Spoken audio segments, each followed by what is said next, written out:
Hello, we are back here in Laveen, Arizona with Jose. And last time we were out here, it was much warmer, getting into the summertime, and we installed a soaker hose to help him water his roses.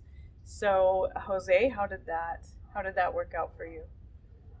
It was working while I was using it constantly, Hmm. but when I would leave on vacation, like I'd be gone for a week at a time, so I wouldn't have anybody to come water them for me. So Hmm. that would like it put a drain on the roses. So, did they make it through the summer? No, they didn't make it. Okay, so well, to be fair though, your two established roses, they did make it, Yes, correct? the two Yes. that I already had already over a year, those made it. Okay, so the established roses, and to be fair, this was a very, very hot summer that we had. I noticed all throughout my neighborhood, at the very least, that even like established desert plants, bushes, trees, a lot of them died this summer.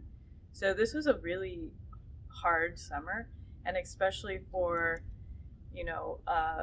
immature rows, not established rows, as well. If we were not watering it, for a week while we're out on vacation, unfortunately, that's a very long time for a rose to go without water. So I could see where they maybe weren't very happy and they didn't make it.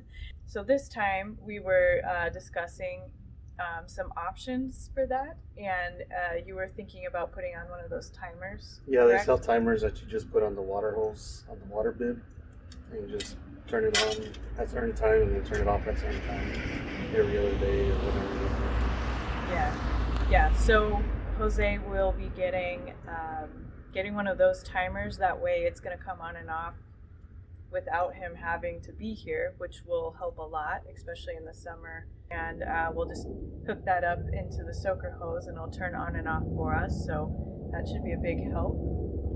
Yes.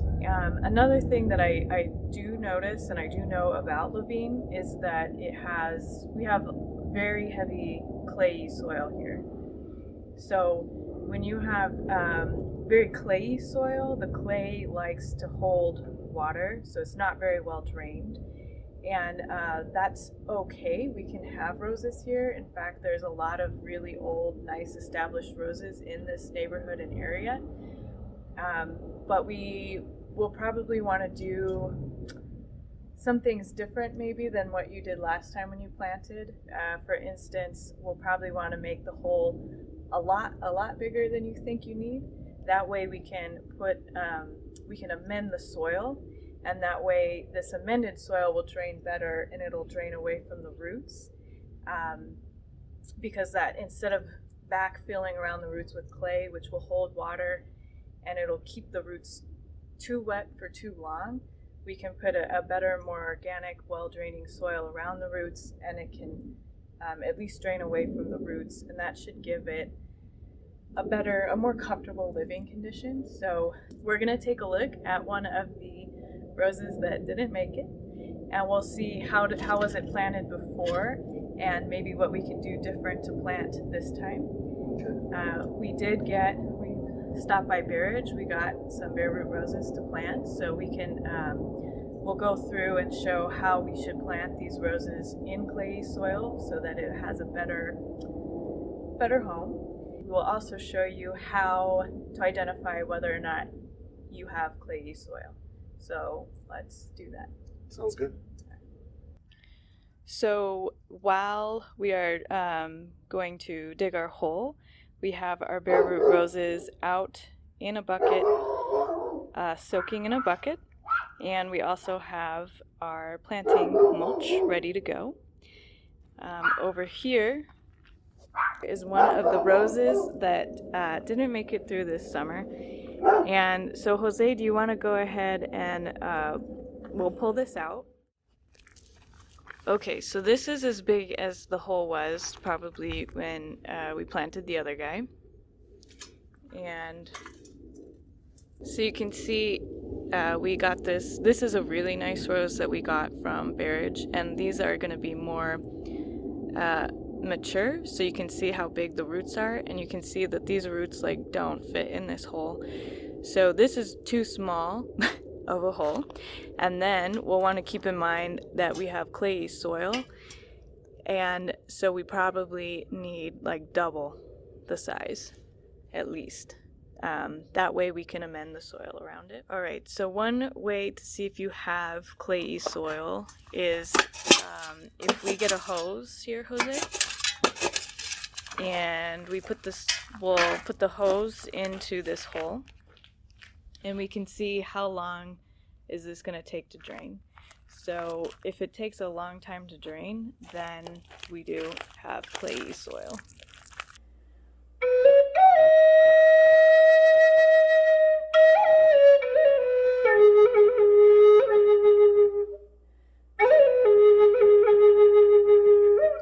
Alright, I think it's been at least 5 minutes. You can see it is going down, the water level's going down, but it's still very deep. So this is very clayey, undrained soil. So we have established here that this soil is not very well draining. So we are going to excavate the hole. So go for it, Jose. This right here, this does look kind of like clay, right? Yeah. Yep. So here is Jose's soil.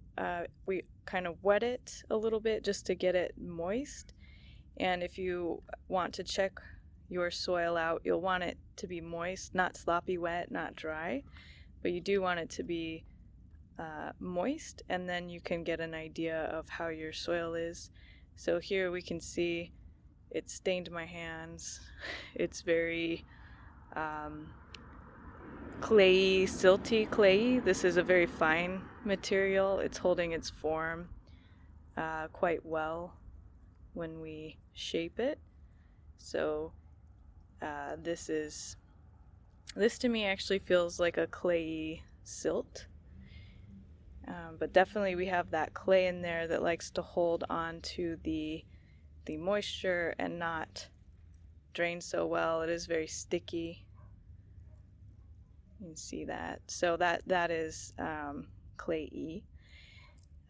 You can see the mess that it made on my hand. Clayey.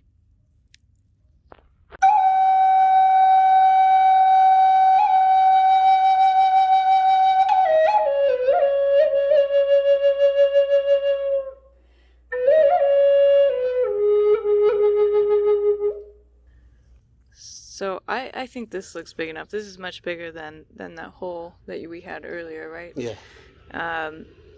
So we can, we'll just get some of this loose dirt out, Okay. And then on the bottom we'll fill it up with mulch. We'll build a little cone shape for the bare root rows to sit on, and then I would say at least 3/4 of the way, if not more, up the roots, we'll fill it with the mulch.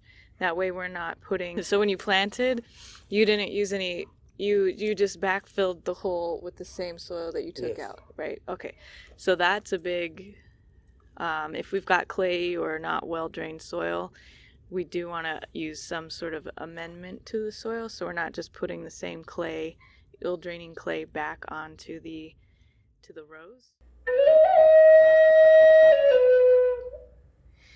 All right, so I think that, so we kind of took water and compacted this mulch down a bit, and then we can tell, we'll kind of want to eyeball it from where ground level is over, we're about here. So that's about where we're going to want this. So we filled up the bottom to amend the soil. Now we'll make the cone for this guy to sit on, and then we'll backfill it. All right, so we made a cone. We got the cone kind of wet, and now we can shape it. And we can go ahead and test to see if we've got a big enough cone. So here there's a bit of floating space, so we'll add just a bit more.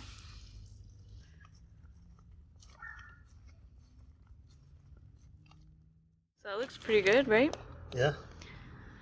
Okay, so here it's got its cone to sit on. Seems pretty stable. And we'll go ahead and at least cover the roots with the mulch, and maybe a bit more.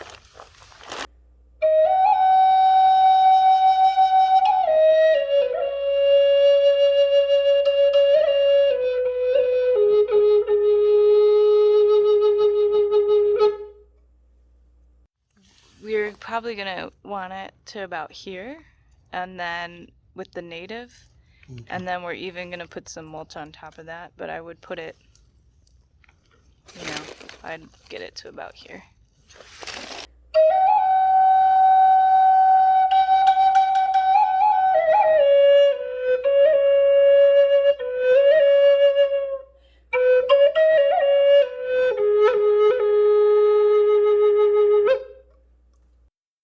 All right, are you good, Jose? Yes. Happy? Yes, I am. We'll get the timer for you, and we'll come back and check in with Jose in the spring to see if this guy's blooming real nice.